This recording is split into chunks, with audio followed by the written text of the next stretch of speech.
নির্বাচনে আওয়ামী লীগ নাই, কিন্তু এই নির্বাচনকে নিয়ন্ত্রণ করবে আওয়ামী লীগ। যেমন আমি উদাহরণ দিয়ে বলি, আওয়ামী লীগের ভোটের জন্য কি বিএনপি আশান্বিত না যে আওয়ামী লীগ আমাকে ভোট দেয়? জামাত চায় না যে নৌকার ভোটগুলো আমার কাছে আসুক? চাই তো ভাই, ভোট তো কম না। কিন্তু কাউল ভাই, ভোট আপনিও দেখছেন, আমার চেয়ে বেশি দেখছেন, আমিও দেখছি। ভোটের সময় তো ভোটাররা কত, আরে যারা নির্বাচনে তারা কত কথাই কয়, এমন কি যারা ভোটার না তাগো নিয়েও কয় ভোট চাই ভোটারের, দোয়া চাই সকলের। তো সেই ক্ষেত্রে তো আপনি আওয়ামী লীগের ভোট তো চাইবে, এটা শিশির মনি সাহেবও চাবে, বিএনপিও চাবে, কিন্তু আওয়ামী লীগ ইলেকশনের ফ্যাক্টর হবে এইটা বলাটা একটু একটু বেশি হইল কিনা কামাল ভাই? আমার দুই পয়সা একটু দিয়ে আমার মনে হয় একদম বেশি না। আমি আপনি শিশির মনি ভাইকে জিজ্ঞেস করেন, ওনার আলাপের পরে আমাকে আরেকবার চ্যানেল। আচ্ছা ঠিক আছে। ক্ষমতায় আসলে 16ই ডিসেম্বর হবে না এরকম কোন আশঙ্কা আপনার মনে আছে কিনা কামাল ভাই? দিয়ে শুরু করি। জি। আশঙ্কা না থাকাই উচিত ছিল, কারণ আমাদের ইতিহাসে কতগুলি একদম প্রতিষ্ঠিত সত্য আছে যেগুলো এটা হবে, এটাই স্বতঃসিদ্ধ, এটাই স্বাভাবিক ছিল। কিন্তু সেই স্বাভাবিকতা কিন্তু এখন আর নেই কেন সেটা আমি বলি। যেমন ধরেন, এই সরকার যখন প্রথম ক্ষমতায় আসলো, এই অন্তর্বর্তীকালীন সরকার, তারপরে তারা একটা 16 ডিসেম্বর পেয়েছিল। পেয়ে তারা প্রথমে কি বলল যে জাতীয় প্যারেডটা আর হবে না, প্যারেড স্কোয়ারে যেটা কুচকাওয়াজ হয় এটা হবে না।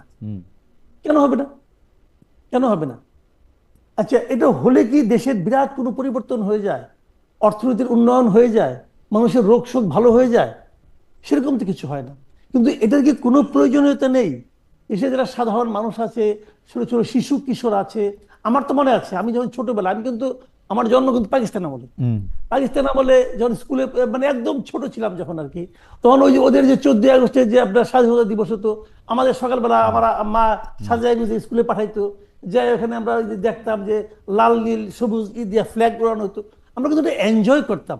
যখন বাংলাদেশ স্বাধীন হলো, আমরা কিন্তু 26শে মার্চে ওটা করছি, তখন আমি স্কুলেই পড়ি, আমি তখন এগুলি দেখেছি।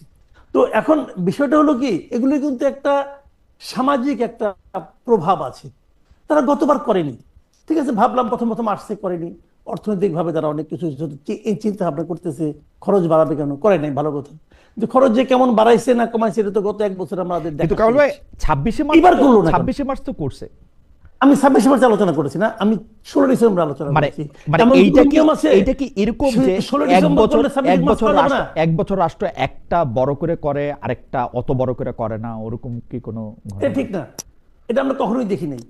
বাংলাদেশের স্বাধীনতার পর থেকে আওয়ামী লীগ আসছে, বিএনপি আসছে, জাতীয় পার্টি আসছে, আবার আওয়ামী লীগ আসছে, আবার বিএনপি, সবাই আসছে, প্রতিবারই এটা হয়েছে।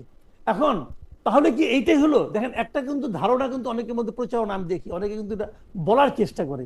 যেমন আমি দেখলাম ওই দিন যে 16 ডিসেম্বর নাকি বিজয় দিবসই না, এটাও কেউ কেউ বলছে। এখন যারা এই ধরনের কথা বলছে তাদেরই কি প্রভাবে এটা হচ্ছে না? হতে পারে। অনেকে বলছে যে 16 ডিসেম্বর আসলে আমাদের বিজয় হয় নাই, ওই দিন তো পাকিস্তান আর্মি তো আমাদের কাছে সারেন্ডার করে নাই, অতএব বিজয় দিবসটা এটা ইন্ডিয়ানদের বিজয় দিবস, বাংলায় না, এটা বলছে অনেকে। তো এখন এইগুলো নিয়ে আমি বাহাস করতে পারি, কোনো সমস্যা নাই, কিন্তু ওইটা তো প্রশ্ন না। প্রশ্নটা হলো কি, সরকার কি করছে? সরকার কিন্তু এবছরও পালন করছে না, এবং কেন করছে না তার কোনো ব্যাখ্যাও কিন্তু সরকার দিচ্ছে। সরকার মনে অত বেশি কনভিন্স না যে 16 ডিসেম্বরে আসলে বিজয় দিবস হিসেবে পালন করা উচিত, এরকম মনে হইতেছে। কারণ যেহেতু তর্কটা আছে মুক্তিযোদ্ধাদের মধ্যে থেকে কেউ তর্ক চলছে।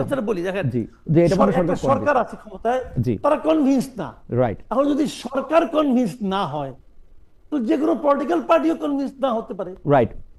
সেই জন্য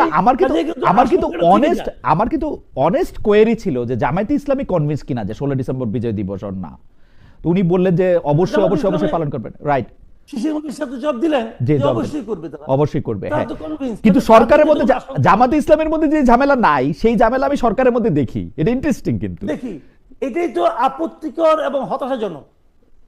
এই সরকার যে আসলে ওই সরকার যে একটা কথা বলছে না, রিসেট বাটন টিপা দিছে, এখন রিসেট বাটন টিপছেন, এখন কোথেকে আবার শুরু হবে?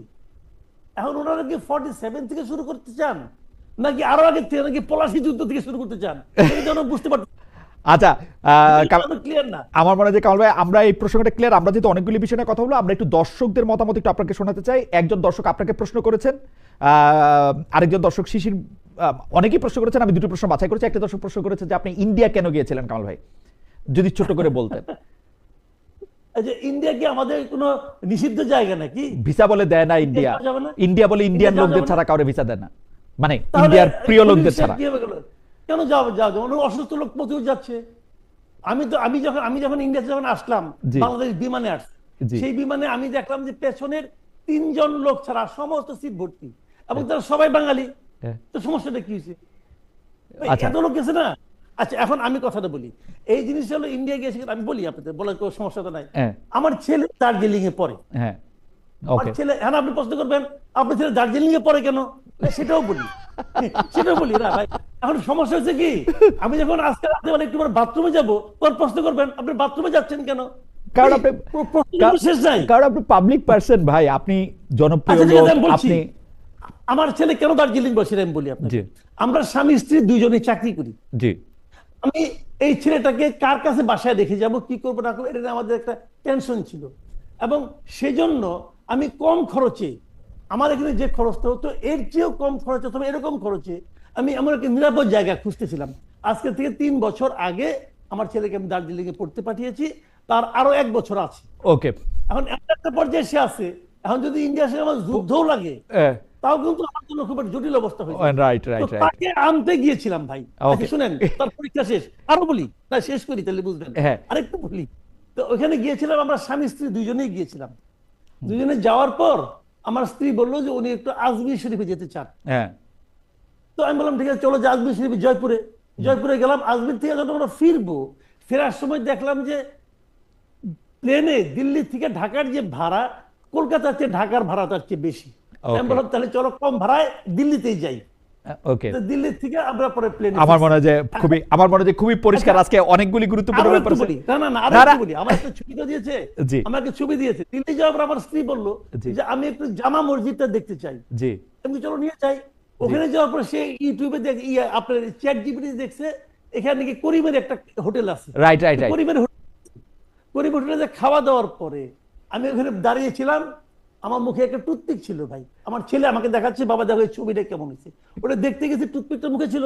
এখন আমি ললিপপ খাচ্ছি, আবার কেউ বলছে আমি সিগারেট খাচ্ছি। ভাই জীবনে সিগারেট খাইনি। আমার মনে হয় কামাল ভাই পরিষ্কার। আমাদের শিশির মনির ভাইয়ের জন্য আমাদের একটা প্রশ্ন আছে, দর্শকদের প্রশ্ন। শিশির মনির ভাই, আমরা মূল প্রশ্ন যাওয়ার আগে আপনি যদি অ্যাড্রেস করেন। জনাব শিশির মনির আমাদের ধর্ম নিয়ে অবমাননাকার বক্তব্য দিয়েছে, এহেনহীন কাজের জন্য তিনি জাতির কাছে ক্ষমা চাইবেন কিনা জিজ্ঞেস করুন। অনেকগুলি দর্শক একই প্রশ্ন বারবার করতেছেন। আমি একটু বলে রাখি, আমি জনাব শিশির মনিরের এই বক্তব্য শুনেছি, যদি এটা রোজা এবং পূজা নিয়ে হয়ে থাকে, আমি তার বক্তব্যে আপত্তিকর কোনো কিছু পাই নাই। জনাব শিশির মনির, আপনি যদি অ্যাড্রেস করেন দর্শকের প্রশ্ন। এগুলো আরো আগেও আমি অ্যাড্রেস করেছি। জি।